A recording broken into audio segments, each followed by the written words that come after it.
Anong mensahe ang kailangang marinig ng mga Scorpio sa reading na to? Pwedeng nangyayari na itong magiging reading natin, or mangyayari pa lang. Kung hindi man para sa inyo itong magiging reading natin, di baka para sa someone na malapit sa inyo o sa someone na kakilala nyo mismo. Baka may lumabas na gender mamaya, gawin nyo na lang energy, masculine at feminine energy. Pwede rin naman na huwag nyo nang pansinin ng gender. Hindi ko masasabi kung anong magiging reading ko, positive ba o negative, depende sa kung anong mapipick up kong energy. Walang masama kung papanorin ang sun, moon at rising sign, kasi baka alinman sa mga yan ay mag-resonate na sa sitwasyon nyo.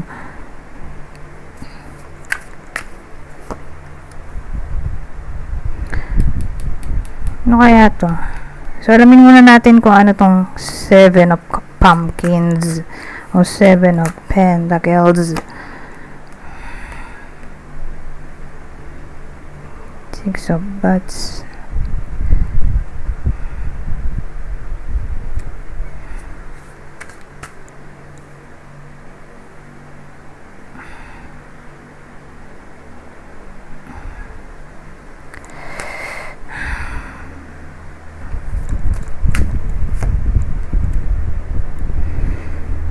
so may bida tayo. Ito lalaki.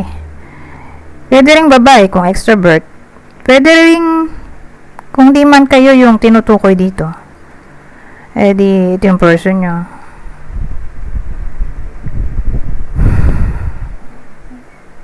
So 7 of Pentacles,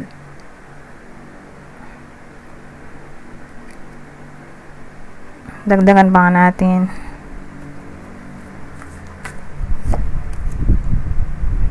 Mag-partner na to. Ay, babae, lalaki. Pero magkaiba sila ng suit.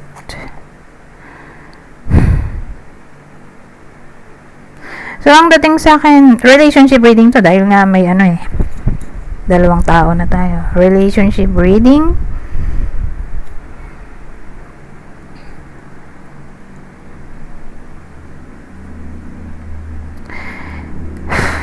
Pero kulang sa detalye kasi parehong tao.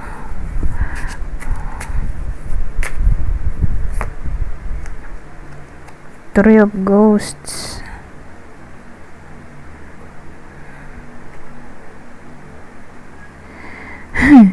May tao, tas Three of Ghosts, di may third party dito.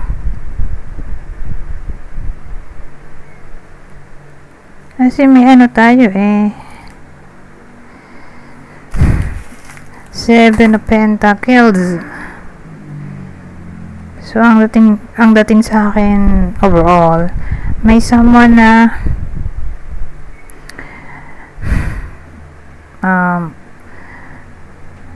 nagmumoni-moni.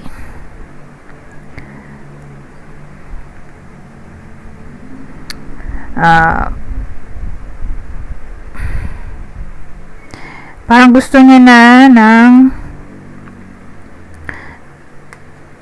mag-move on ba. So may someone na 7 of Pentacles, nagmumoni-moni dito, gusto na mag-move on sa topic ng third party situation. So pwede nangyayari na to or mangyayari pa lang, pero kasi yung mga tao nga, taas 3 of Cups, naging 3, from 2 naging 3.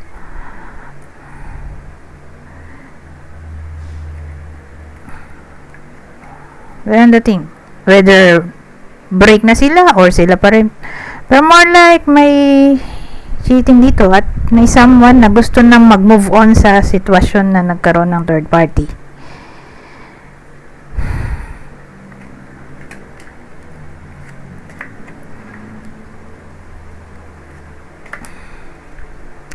Ano to? 4 swords.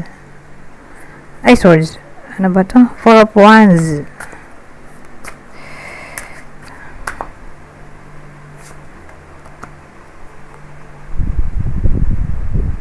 Hermit.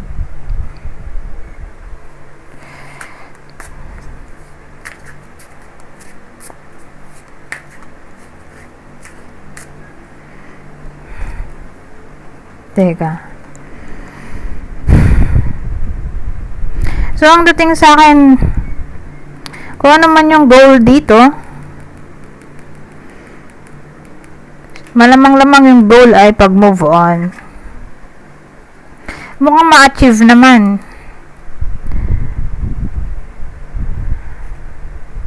Kasi ito at ito pares lang ang meaning eh, pag money. Marami silang meaning pero minsan nagkakaparehas. Ito kasi nagre-reassess, re-evaluation. Ito naman ay introspection. So parang ganun din, di ba? Isa lang yung meaning. So ang dating sa akin, kung ano man yung desire dito, which is pag-move on, or regardless kung anong desire mo, kung ma-achieve naman. Pero tingin ko maganda yung outcome kasi lovers to.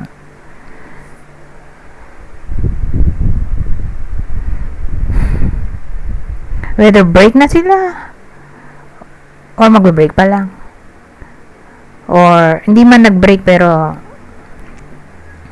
hindi sila nagpapansinan, or sabihin nating lagi sila magkaaway. Isa lang ang direksyon. Kasi may the lovers nga tayo dito. Ito ay pwede ring card ng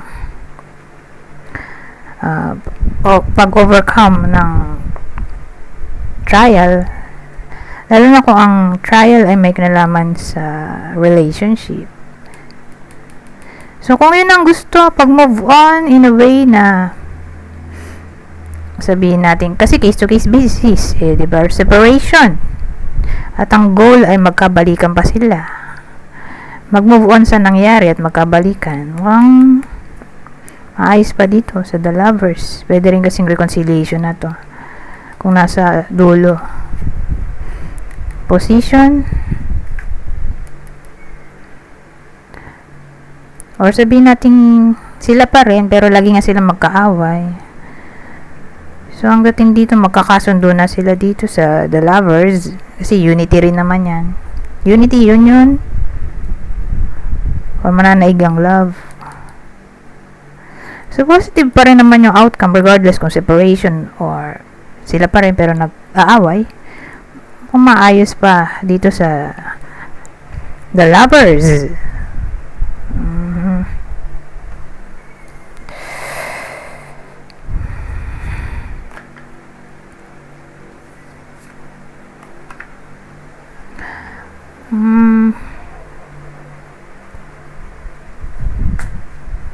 So paano sila magkakaayos?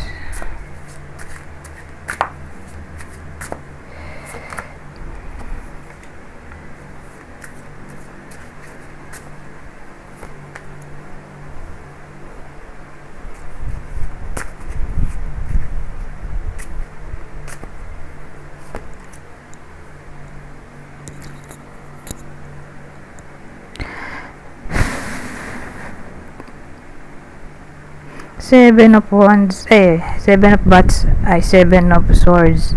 Itong Wands, Ten of Wands, Nine of Pumpkin, Nine of Pentacles.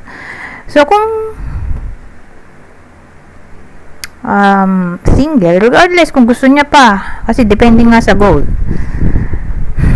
Kung ang goal niya ay sabihin natin ay magkabalikan pa sila,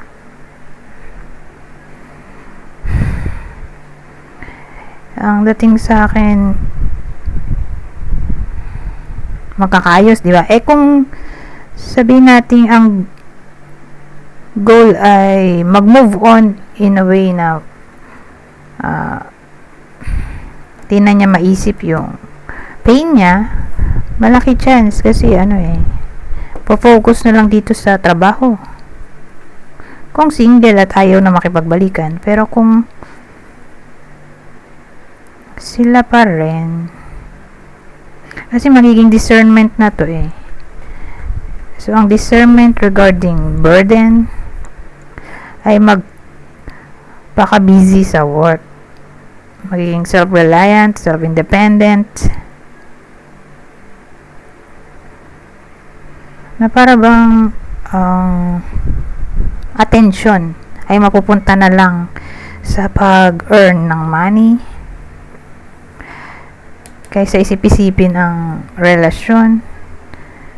Ina-divert ang attention sa pagiging workaholic o sa desire na magkapera. Napaka-busy sa work. So, ganun dating dito. So, again, regardless kung ang desire ay makipagbalikan or hindi na, pero ang dating sa akin, paano makaka-move on? Sa pamamagitan ng pagiging self-reliant, self-independent,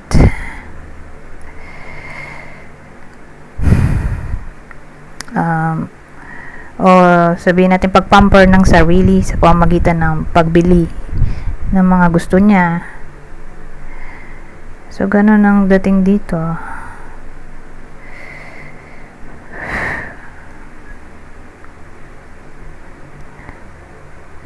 Kasi ano to gratitude din meaning nito na parang magiging somewhat thankful. So, kung anong meron siya, o anong na-achieve niya, or anong na-realize niya, parang may reward award dito, or magpe-pay off ang hard work. So, yan dating dito.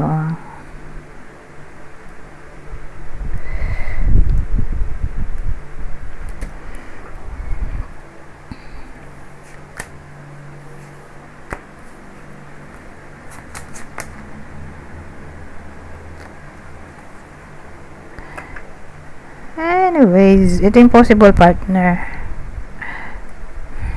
sa reading na to. Partner ng Scorpio, Capricorn, Gemini, Capricorn ulit,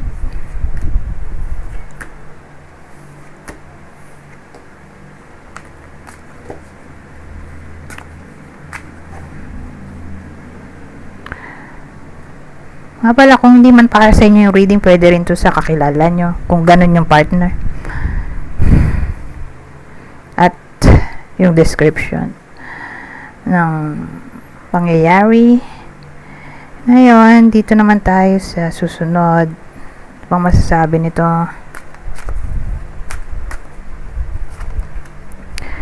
Compromise. Ito, reconciliation ay posible. Compromise, recovery. Overall na to, regardless kung relationship, friendship, sa work, basta may gulo or away, mukhang may chance dito ng reconciliation, or sabihin natin may problem legally, madadaan pa sa magandang usapan. Ano to? If you believe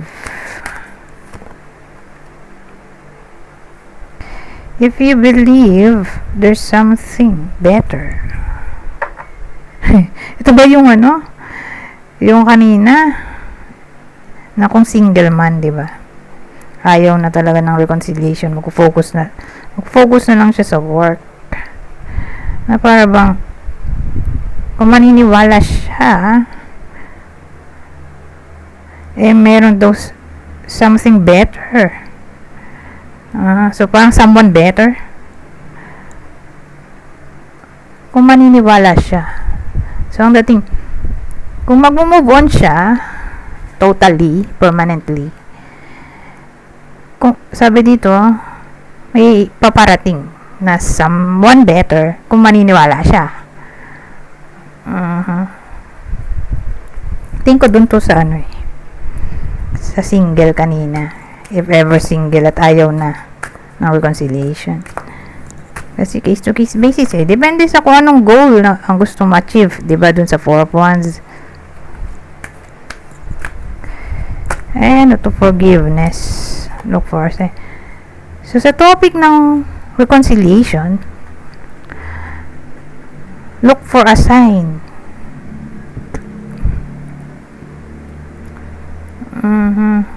Siguro ito na yung sign para malaman kung kailan possible ang reconciliation.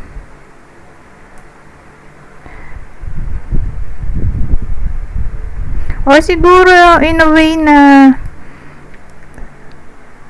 look for a sign kung nagbago na, 'di ba? Yung tao. Kung may improvement para masabi mo kung deserve ba ang forgiveness. So para to sa nakaaway, di ibig sabihin malaki ang chance na may someone na makikipag-ayos sa iba sa inyo, na para bang in-advise dito na look for a sign in a way na pay attention sa sign kung nag-improve para masabi kung deserve ba ang forgiveness o hindi. So ibig sabihin, bago makipag-ayos, kung sakaling may someone na makikipagbati sa iba sa inyo, bago makipag-ayos ay tingnan mo na, look for a sign kung nagbago ba, may improvement para masabi kung deserve nga ang forgiveness or reconciliation. Ano to, get more information. Don't stop, ano yun, huwag titigil sa paghahanap ng information tungkol saan ba to.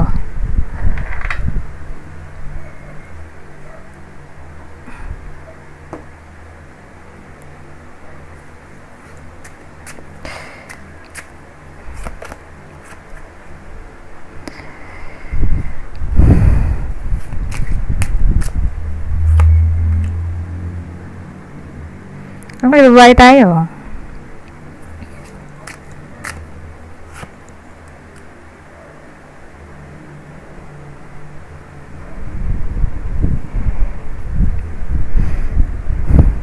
Well, ang dating sa akin kasi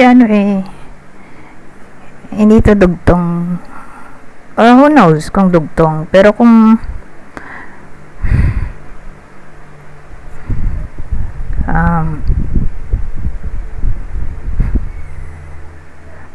long distance relationship or may nagugustuhan, love interest pa lang, pero long distance relationship,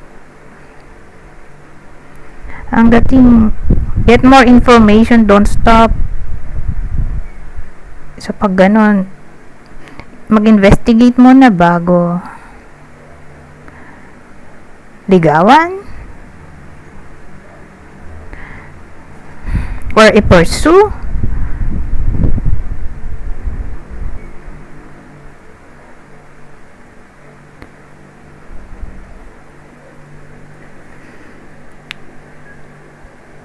So, depende sa case ng iba sa inyo. Kung may nagugustuhan, nasa malayong lugar, long distance sila, ang dating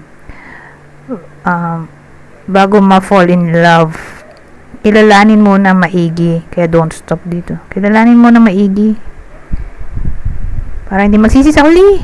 Ngayon, kung konektado to dun sa reading,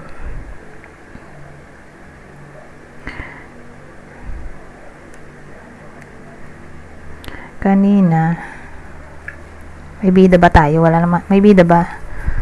Wala naman sinabi yata dito. Oo nga, wala ritong specific na gender, diba? Kung masculine, feminine yung bida natin, dalawa kasi to.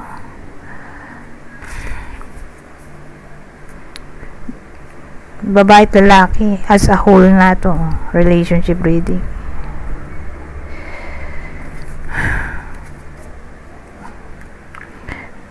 So, sabihin natin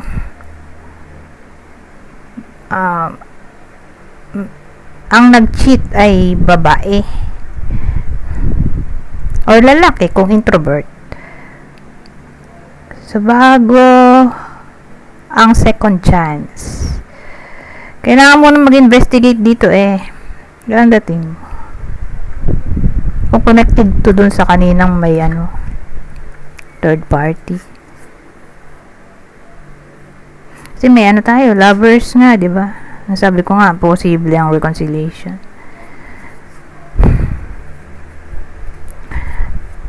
So, ang dating sa akin, overall, bago makipagbati, kung sakaling may someone nga na makipag-ayos sa inyo na ex, or kung relasyon man at nagkaroon nga ng cheating, sabihin natin ang nag-cheat ay babae or lalaki kung introvert, ang dating mag-investigate muna kasi doon siya patungo sa reconciliation, na para bang binibigyan tayo ng advice na bago makipagbati mag-investigate muna, kasi may get more information, don't stop sa pag-discover ng iba pang information na malalaman bago makipag-ayos.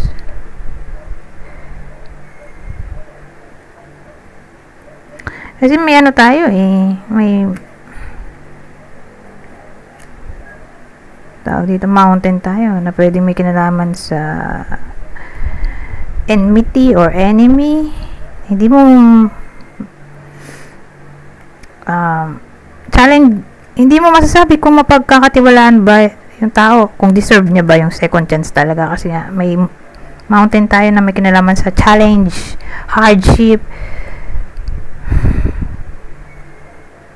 Kasi mamaya makipagbalikan tapos hiwalay din, 'di ba? Parang nasayang lang yung tiwala, 'di ba? Parang sugat na naghilom na, nagsariwa pa ulit. So ibig sabihin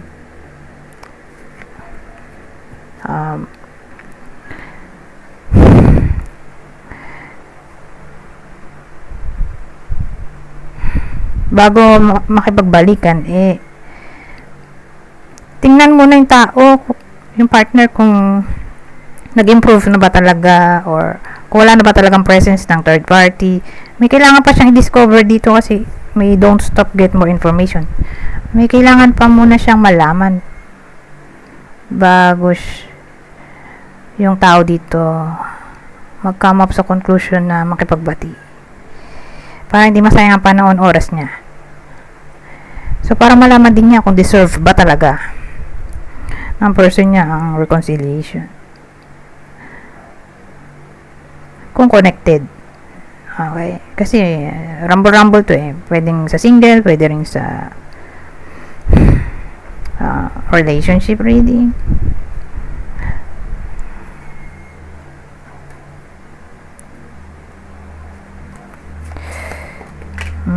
Anyways, dito tayo sa huling deck. Babasahin ko na lang para mabilis. Kunin nyo lang yung message na sa tingin nyo ay fit sa sitwasyon nyo. General advice or prediction na to sa period na to. Asan na ba yung deck? Ito. So, kukuha lang ako dito ng 3. Dali lang intindihin to dahil basic English lang, saka maikli lang yung mensahe. Kaya basahin ko na lang. Sabi dito, ayan, to explore with curiosity, divert your attention. Parang ito rin sinasabi ko kanina, yung divert attention na sinabi ko dun sa may 9 of Pentacles. Ulit lang.